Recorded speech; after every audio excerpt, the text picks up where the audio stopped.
teachers who are enlightened. So I've gone around the world seeing, well, who's out there, who's enlightened, and here's a few that I found.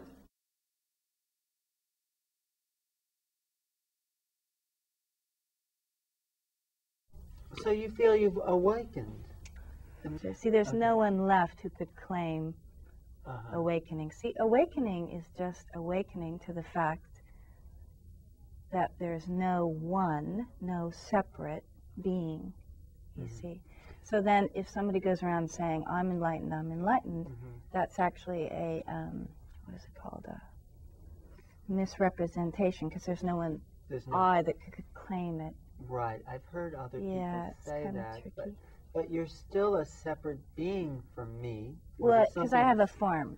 Right. So if we both dropped our form, there'd still be a separation, wouldn't you there? think so?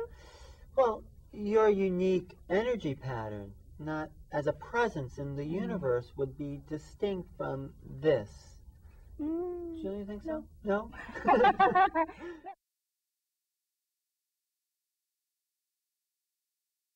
You're very much from the streets in New York, which I appreciate. I mean, we talked for hours the other day, and I can't remember one thing you said. Yeah. I mean, does that happen? No, really. But I know it touched me. It really touched me in a way that went deeper than the surface. So it's not the stuff of logical memory. It's more the stuff of there's another memory of longing and yearning. And you see that your own spiritual path has been one of yearning. Right. Yearning for what? There's not so much as that there's a draw. You understand that there's a deep dissatisfaction with the life as you're living it. Right.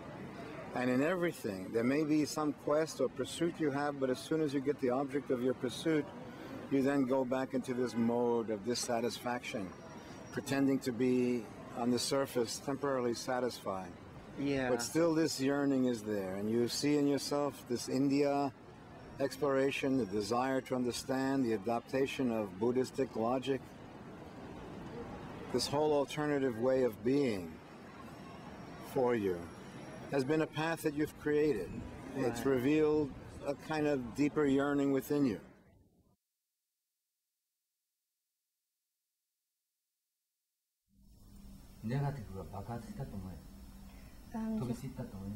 Just believe that all the negative energy was explored. Exploded. Yes.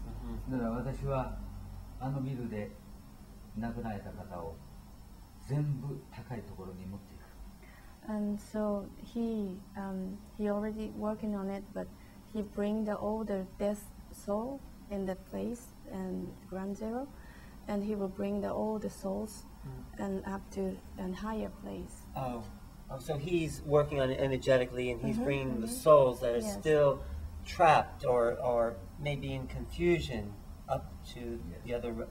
To heaven. And you consciously can do that. You do that. That's easy. That's his role. That's his role to do that. Yes.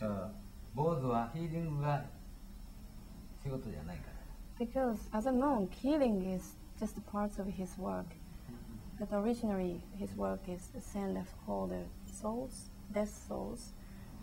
His work is really about sending dead souls up to a higher realm. This is his work as a monk, you say.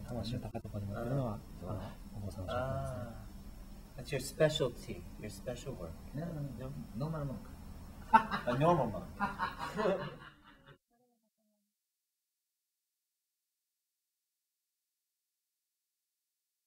When energy and consciousness, or when life and spirit merge and marry, then you have enlightenment. And so sexuality can be a door to enlightenment. But this can only happen when you can expand your orgasmic power, you can make the orgasmic experience last, and then you can channel this energy through your whole body so that it goes from your sexual center to your physical body, to your empowerment, to opening to your personal sense of self-confidence, you know, trusting who you are, which enhances your way of loving and your way of making love.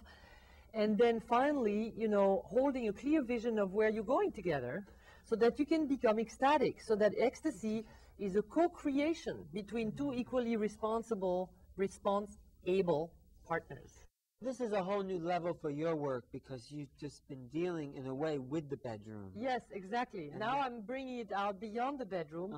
And the reason is that, you know, life is not anymore about having more orgasms. It's about being ecstatic in every moment. Yeah. You know, it's about knowing that every moment is pregnant with ecstasy, you know, that potentially you can be aware of your ecstatic nature in every moment, and then you manifest this. Well, can we get back to the bedroom for 1 second? You always want, huh? Like all of them, they only think of one thing, right? Can we get back? Well, you have to start. Well, what are we going to do? You want to get into the bedroom, and I want to get out of it. That's the typical situation. What do we do in those situations?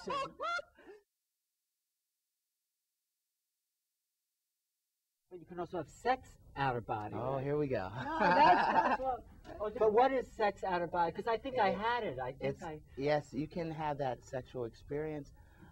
It's an energy kind of melding, so to speak. A lot of people have it.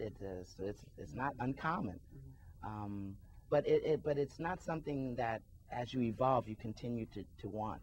You really rise above that. It's more of something that happens in the beginning stages of exploring this. And sometimes the body itself will have the response to that sexual encounter. Yes, it will. Yes, it will. I've noticed that. Yes, it will. And you know, the thing is that I'm really kind of researching it because I think that the sexual experience is something that is physical and non-physical. Because everyone that I know, I've asked this question many times, how can you describe an orgasm? Right. And no one I know can really describe it. Well, they call it the little death, right, where you'd have a union with the divine. And yeah, and it's kind of euphoric. Yeah. So, and people who have experiences with the light, I've even heard them talk about it being an orgasmic experience. Yeah.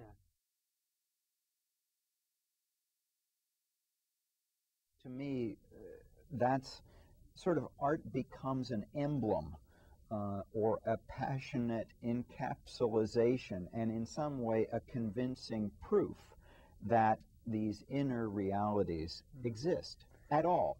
They don't have to argue for one ideology over another.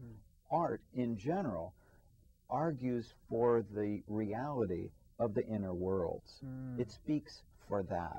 And that's what we need to sort of resurrect in the 21st century, is the value of the inner worlds, that the subjective is what brings meaning and purpose to our lives. For me, it's incredibly inspirational to see your art.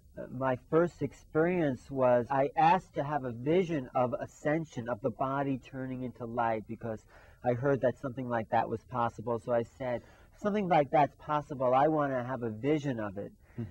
And then I go with my friend into the new museum, and your sacred mirrors are covering the main hallway, and I stand in front of this one, and there is the body actually turning into light. Yes. There's the ascended body molecularly changing, and for me, it was an answer to a prayer.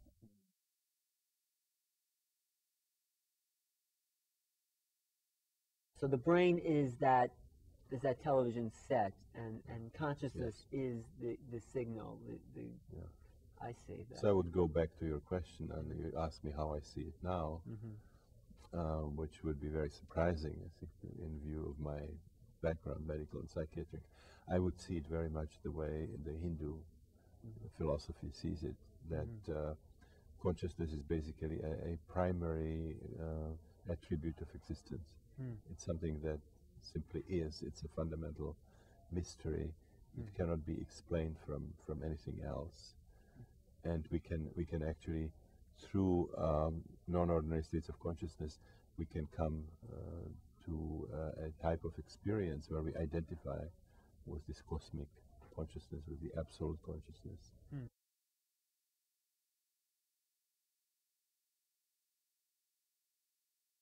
One of the most paranormal things about our program is that we had continuous support from a particular group of agencies, NASA, the Army, the Air Force, for 20 years to do this group of experiments. And that in itself is paranormal. I mean, So let's go into how easy you say it is to do actual remote viewing, because I think a lot of people don't have to spend thousands of dollars and take a week course to do this. All right. Now, I don't know if you can do all this and hold the microphone. I could do it. Go ahead. You can do it. Go ahead. What do you need? All right. You draw with your right hand? I do draw with my right hand. Okay, and I'll give you a pen. Okay. And the way this works is that I have an object that I've brought here for you that you've never seen. It's an interesting, unusual object that I have in my pocket. A judge would already be able to match up my object with your drawing. Oh, really? And here's what I have for you. Oh my God! Yeah, it does. Yeah, it's almost like that.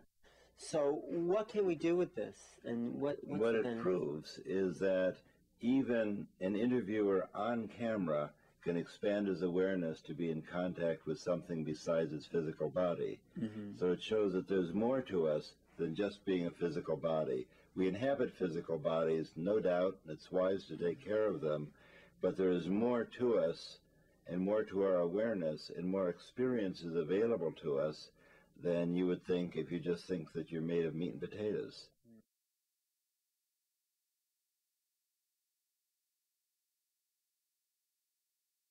There are no new functions in my human body that are not already present in a single cell. The human is a reiteration of a cell. Everything that I do, a cell already does. I mean, it's illogical. How can I do something that a cell can't do?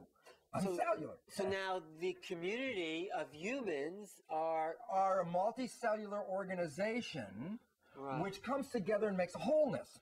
Right. Okay. Now, but here's the interesting part.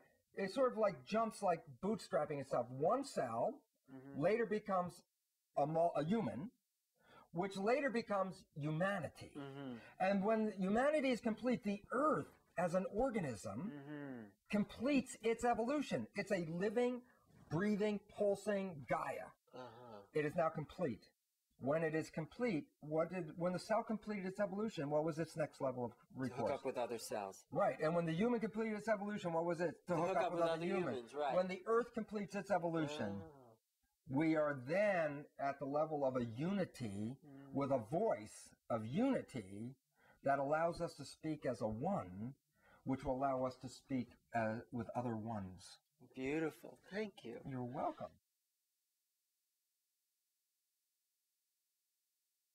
Ronald Reagan, he talked about seeing one when he was a governor of California, seeing a UFO that flew alongside his plane. I've spoken to Nancy about it. Have you had any anomalous experiences like these people?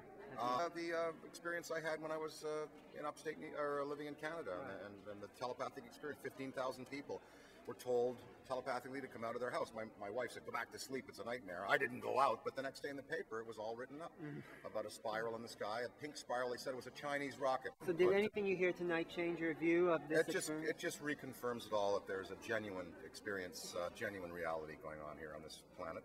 And and also that there's a positive, really positive and beautiful aspect to it.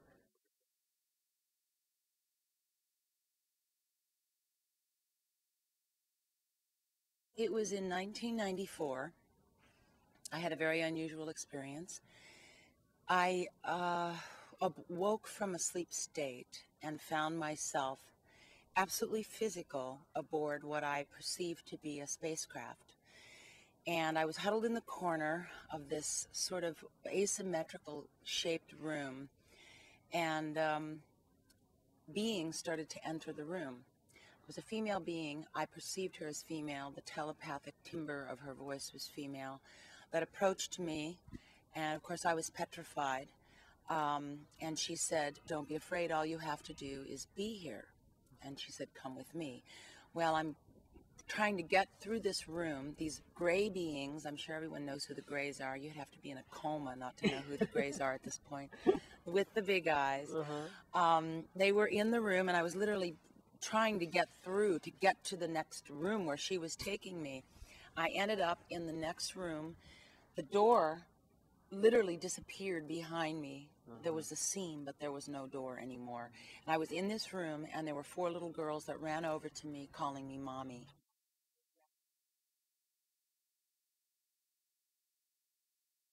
Over and over again, we get reports where a woman is abducted who has had a fetus removed, apparently.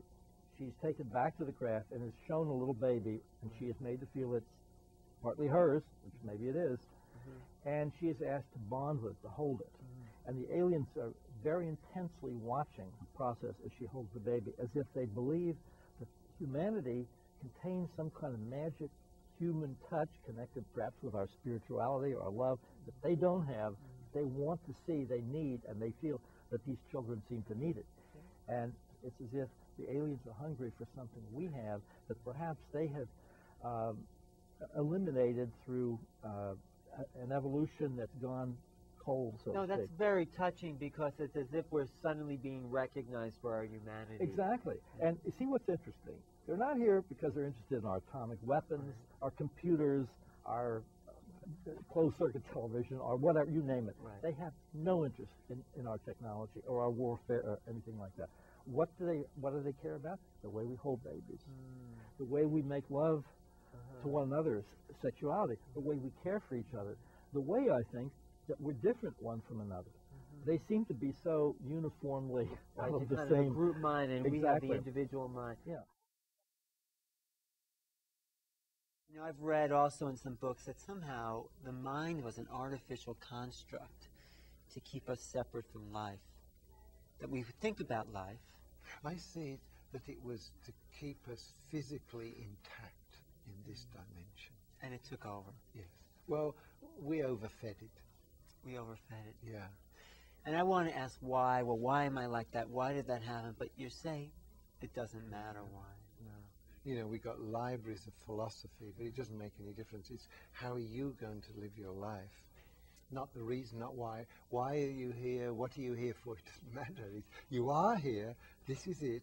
What's the maximum potential of your life? What's the possibility in each moment? Not, am I going to be a great this or a great that? No, no. It's in each moment. What's the maximum potential of this very possibility right now, in this moment?